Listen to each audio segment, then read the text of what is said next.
প্রত্যেকবার রমাদান শেষ করে আমাদের কাছে কি এরকম মনে হয় যে ইস, এই রমজানটা যদি একটু গুছিয়ে ইবাদত করতে পারতাম, মাসটা কেমন জানি চোখের পলকেই চলে গেল। এই রমজান মাসে আমরা এই আফসোসটা একেবারেই করতে চাই না, কি তাই না? শয়তান তো রমজান মাসে বন্দি থাকে, তাই লড়াইটা আসলে নিজের সাথে নিজের নফসের।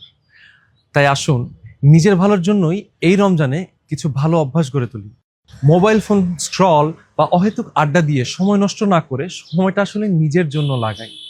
গান, মুভি সারা বছর তো থাকেই, এই মাসটা না হয় কোরআনের তিলাওয়াত বা অর্থ বুঝে কলিজাটা ঠান্ডা করি। আর আমাদের কোনো কাজে কেউ যেন কষ্ট না পায় সেদিকে খেয়াল রাখি। আর সাধ্যমতো চেষ্টা করি সদাকা করতে, কিন্তু সেটা একদম গোপনে। কিন্তু সবকিছু একসাথে মনে রাখা আর একা মেনটেন করা কিন্তু অনেক সময় ডিফিকাল্ট হয়ে যেতে পারে। আর সেজন্যই এই রমজানে আপনার পাশে থাকতে পারে আসুন্না ফাউন্ডেশনের শায়েখ আহমদুল্লাহ প্রণীত এই রমাদান প্ল্যানারটির নতুন এবং বর্ধিত সংস্করণ। নিজেকে চেঞ্জ করা কিন্তু সম্ভব না, কিন্তু আপনি যদি ডিসিপ্লিন থাকেন তাহলে কিন্তু সবকিছুই অনেক সহজ হয়ে যায় এবং সম্ভব হয়ে যায়। আমি দোয়া করি এই রমজানে আমরা যেন তাকওয়া অর্জন করতে পারি এবং এই রমাদান প্ল্যানারের সহায়তায় আমলগুলোকে যেন অনেকটা গুছিয়ে নিতে পারি ইনশাআল্লাহ।